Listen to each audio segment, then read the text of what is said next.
చాలా మరి రూపచే బాధపడ్డాడు. అయినా కూడా దేవుడు మంచి మళ్ళా బర్త్డే సమయానికల్లా మంచి ఆరోగ్యాన్ని దేవుడు ఆ బిడ్డకి అనుగ్రహించాడు. నిజంగా దేవుడు మన పక్షంగా ఎన్ని మేలు చేయబోతున్నాడో, ఎన్ని ఆశ్చర్యకార్యాలు ఇవన్నీ మనం ఊహించలేము. ఎందుకంటే దయాకిరీటం ఇవ్వడమే ఆయన యొక్క ఉద్దేశమై ఉంది. అందుకే సంవత్సరములు నీ దయాకిరీటం ధరింపజేయుచున్నావు, నీ గాడులు సారము వదులుచున్నవి, అడవి బీడులు సారము చిలకరించుచున్నవి, కొండలు ఆనందం నడికట్టుగా ధరించుకుని ఉన్నవి, పచ్చిక పట్ల మందరను వస్త్రములు ధరించి ఉన్నవి. అడవిలో ఉన్న చెట్లతో పోల్చాడు దేవుడు. అవి ఏ రీతిగా ఎదుగుతాయో మనం చూడండి. అడవిలో ఉన్న చెట్లకు మనం నీళ్లు పోస్తాం. మీరు చెప్పండి, నీళ్లు పోస్తాం. మనం వెలుగులో ఎప్పుడు వర్షం పడ్డప్పుడు తడిస్తేనే అవి పాప చెట్లు బతికేది. మన ఇళ్ళ దగ్గర ఉన్న మొక్కలకైతే మనం నీళ్లు పోస్తాం. కానీ దేవుడు అన్నాడు కదా, ఆయన బిడ్డలు ఎవరైతే ఉన్నారో వారికి ఆయన ఏ రీతిగా ఫలింపు చేస్తాడు. ఇప్పుడు అక్కడ అడవిలో చెట్లకు ఆకాశం నుండి వర్షం వచ్చి వాటిని మొక్కలను వర్ధలు చేసినట్లుగా ఆయన యందు భయభక్తులు కలిగిన బిడ్డలను, అందుకే కొండలు ఆనందము నడికట్టుగా ధరించుకొని ఉన్నవి, పచ్చిక పట్లు మందలను వస్త్రములు ధరించి ఉన్నవి, లోయలు సస్యములతో కప్పబడి ఉన్నవి, అన్నీ సంతోష ధ్వని చేయుచున్నవి, అన్నీ గానము చేయుచున్నవి. ఎందుకంటే ఎదుగుదల అనేది అది దేవుడిచ్చేటటువంటి ఆశీర్వాదము. ద్వితీయోపదేశకాండం 11వ అధ్యాయం 12వ వచనం. 11వ అధ్యాయం 12వ వచనం. అక్కడ ఏం చెప్పాడు? అది ఆకాశ వర్ష జలము త్రాగును, అది నీ దేవుడైన యెహోవా లక్ష్యపెట్టు దేశం. దేవుడైన యెహోవా కన్నులు సంవత్సరం మొదలుకొని సంవత్సరాంతరం వరకు ఎల్లప్పుడూ దాని మీద ఉండును. చూసారండి, దేవుని ఆశీర్వాదం ఎంత! సంవత్సరం మొదలుకొని సంవత్సరాంతం వరకు. అసలు జన్మదినం ఈ లోకంలో దేవుడు మనల్ని పుట్టింప చేయడమే ఒక ధన్యత. అన్ని జీవులకు ఈ సృష్టిలో అన్నిటిని దేవుడు సృష్టించాడు కదా. సృష్టించిన వాటిలో మానవునికి మాత్రమే చాలా ప్రాధాన్యత ఇచ్చాడు. ఈ లోకంలో మానవుడు విలువలేని వాడు, కానీ దేవుని దృష్టిలో మనం విలువ కలిగిన వాడు. అందుకే దేవుడు ప్రేమించాడు మానవుని. కాబట్టి మనము ఈ జన్మదిన వేడుకను ఎంతో సంతోషంగా దేవుని సన్నిధిలో ఎందుకు జరుపుకుంటామంటే, అసలు ఈ భూమి మీద మనం పుట్టడం దానికి కారణము మనం దేవుని బిడ్డలము అనడం కోసమే. మనం దేవుని బిడ్డలంట దేవుడు మనల్ని ముద్రించాడంట. మనం ఒక చరిత్ర, అగస్టిన్ అనేటువంటి ఒక చరిత్ర చూస్తాం. మనం అగస్టిన్ ఒక చరిత్రకారుని మనం చూస్తాం. అయితే ఆయన పుట్టిన తర్వాత ఎంతో దుర్మార్గతలో పూర్తిగా జీవించాడు. అయితే ఆయన జీవితం మనం చూసినప్పుడు తన వల్ల గొప్ప భక్తుడయ్యాడు. చూసారా, ప్రతిరోజు అంట తల్లి ఆ బిడ్డ దగ్గర ప్రార్థన చేస్తూ ఉండేదంట. మీకు కూడా చరిత్ర పుస్తకాలలో అగస్టిన్ అనే చరిత్ర చూసినప్పుడు తల్లి ప్రార్థన చేస్తూ ఉంటే తన యొక్క ఎదుగుదల, తన యొక్క విధానం అంతా కూడా ఎంతో భయంకరమైనటువంటి జీవించినటువంటి జీవితం ఒక్కసారిగా మార్చబడింది. తన జీవితం అంతా కూడా దేవుని కొరకు క్రైస్తవ వేదాంత పాఠశాలకు ఇప్పుడు మూల పురుషుడు ఆయనే.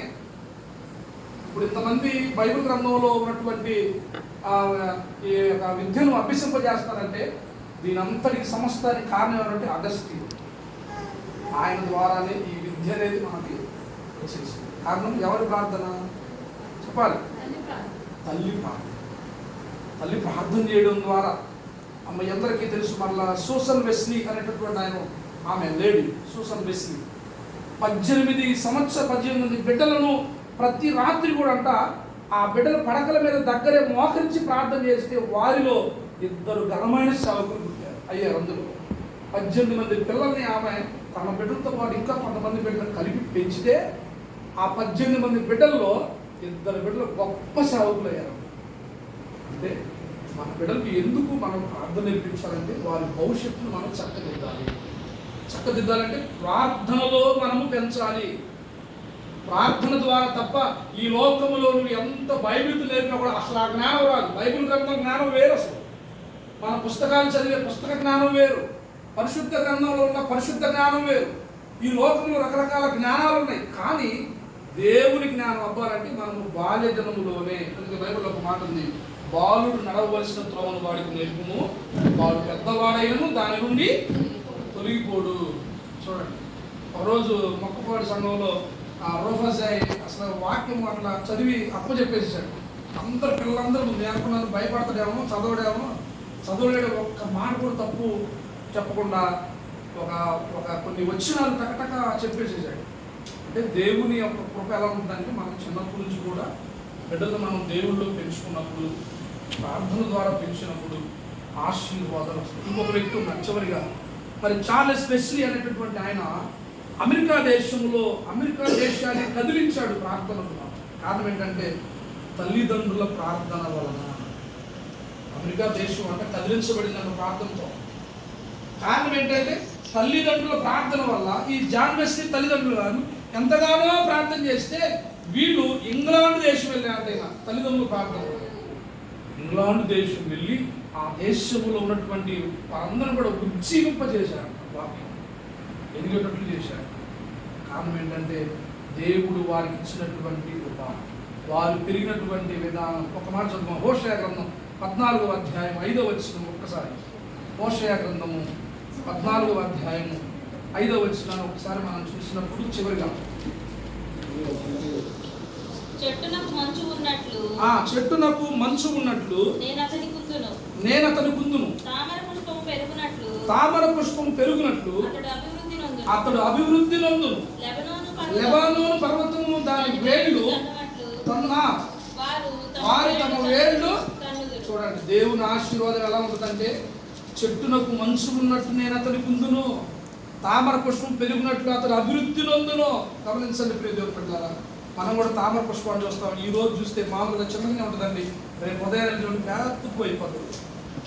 దేవుణ్ణి కలిగినటువంటి బిడ్డల పక్షంగా, దేవుణ్ణి పోలి నడిచినటువంటి బిడ్డల పక్షంగా ఆయన ఆశీర్వాదం అంతా అభివృద్ధి దీవెనలో అటు రీతిగా, ఎందుకంటే నమ్మకత్వాన్ని బట్టి, విశ్వాసాన్ని బట్టి అంతకంతకు దేవుడు వర్గల్లా చేస్తాడు. మరి ఈ రోజున రూఫస్ జాయికి పరిశుద్ధాత్మ దేవుడు మరి 11వ సంవత్సరాన్ని దయాకిరీటంగా ధరింపజేసి మనం